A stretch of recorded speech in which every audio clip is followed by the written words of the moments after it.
स्वागत है आप सभी का जीत फिल्म रिव्यू चैनल पर। नेशनल अवार्ड विनर राजकुमार राव एक बार फिर बड़े पर्दे पर एक ऐसा धमाका करने आ रहे हैं जो सीधे पूरे देश के सिस्टम को हिलाकर रख देगा। दिनेश विजान के मैडॉक फिल्म्स के बैनर तले बनी अपकमिंग कोर्टरूम ड्रामा फिल्म प्रहार द उज्जवल निकम स्टोरी का ऑफिशियल टीजर आखिरकार आउट हो चुका है। इस फिल्म को डायरेक्ट किया है पाताल लोक फेम अविनाश अरुण ने और इसकी कहानी को लिखा है सुमित रॉय ने। टीजर के रिलीज होते ही इंटरनेट पर एक बहुत बड़ा पॉलिटिकल और लीगल भूचाल आ चुका है। तो चलिए बात करते हैं इसके असली सच पर। राजकुमार राव का कोर्टरूम में इंटेंस लुक और अजमल कसाब की पुरानी क्लिप्स। टीजर में एक ऐसा भयंकर सस्पेंस और कड़क डायलॉग छोड़ दिया गया है जिसे सुनकर आपके रोंगटे खड़े होना पक्का है। स्क्रीन पर जब देश के सबसे बड़े सरकारी वकील उज्जवल निकम के रोल में राजकुमार राव की एंट्री होती है तो उनकी आंखों में वो इंसाफ की आग साफ दिखती है। एक ऐसी कहानी जो केवल एक नॉर्मल कोर्टरूम ड्रामा नहीं है बल्कि सीधे उस पूरे दौर के कड़वे सच को बेनकाब करने वाली है। आखिर इंडिया ने एक दरिंदे आतंकी के लिए क्यों वकील खड़ा किया? क्या छुपा है इस बड़ी कानूनी जंग के पीछे? राजकुमार राव का उज्जवल निकम अवतार और अजमल कसाब का वो काला सच फिल्म में राजकुमार राव ने उस जांबाज स्पेशल पब्लिक प्रोसिक्यूटर उज्जवल निकम का रोल निभाया है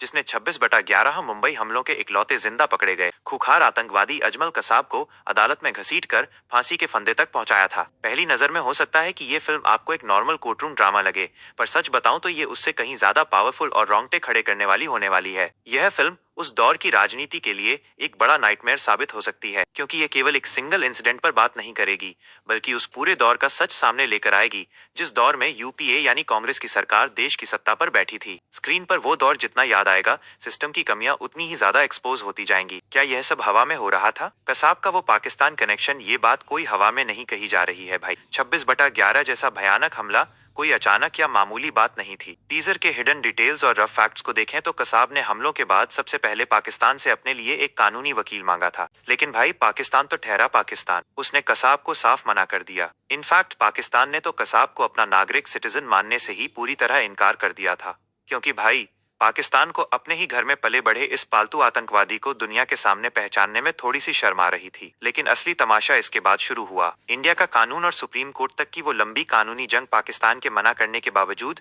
हमारे देश इंडिया ने कसाब के लिए अपने खर्चे पर वकील खड़े किए। उसके मानवाधिकारों का ढोंग पूरा करने के लिए उसकी हर एक छोटी बड़ी कानूनी अपील को ध्यान से सुना गया। यहाँ तक कि देश की सबसे बड़ी अदालत यानी सुप्रीम कोर्ट तक ने उसके रिव्यू पिटिशन और दया याचिका मर्सी पिटिशन के पूरे लंबे प्रोसेस को फॉलो किया। टीजर में राजकुमार राव का एक बेहद पावरफुल डायलॉग इसी बात को चीख चीख कर बयां करता है। पिछले 1.5 साल में मुझसे कई लोगों ने पूछा कि जब फोटो और वीडियो साफ साफ सब दिखा रहे हैं तो हम कसाब को फांसी क्यों नहीं दे रहे हैं? याला मारू नाका का असली मतलब और स्टार कास्ट का तगड़ा सपोर्ट। इसके बाद राजकुमार राव कोर्टरूम में एक ऐसी बात कहते हैं जो सीधे दिल को छू जाती है। वो कहते हैं, एक पल के लिए खुद को इंस्पेक्टर गोविंदकर की जगह रखकर देखिए जिन्हें कसाब ने गोली मारी थी। जब कसाब जिंदा पकड़ा गया तो उन्होंने ये नहीं कहा कि इसे गोली मार दो, बल्कि उन्होंने मराठी में कहा याला मारू नाका, यानी इसे मत मारो। उन्होंने ऐसा क्यों कहा? जवाब बहुत सीधा है, इंडिया। यही हमारे भारत की न्याय व्यवस्था की ताकत है। राजकुमार राव ने अपनी बॉडी लैंग्वेज से लेकर अपनी मराठी फ्लुएंसी तक में जो कमाल का ट्रांसफॉर्मेशन दिखाया है वो माइंड ब्लोइंग है। फिल्म में केवल राजकुमार राव ही नहीं है बल्कि उनके साथ वामिका गब्बी, जयदीप अहलावत और सिकंदर खेर जैसे धाकड़ एक्टर्स भी अहम किरदारों में नजर आने वाले। इन सभी के बीच होने वाली एक्टिंग की जंग थिएटर्स को हिलाकर रख देगी।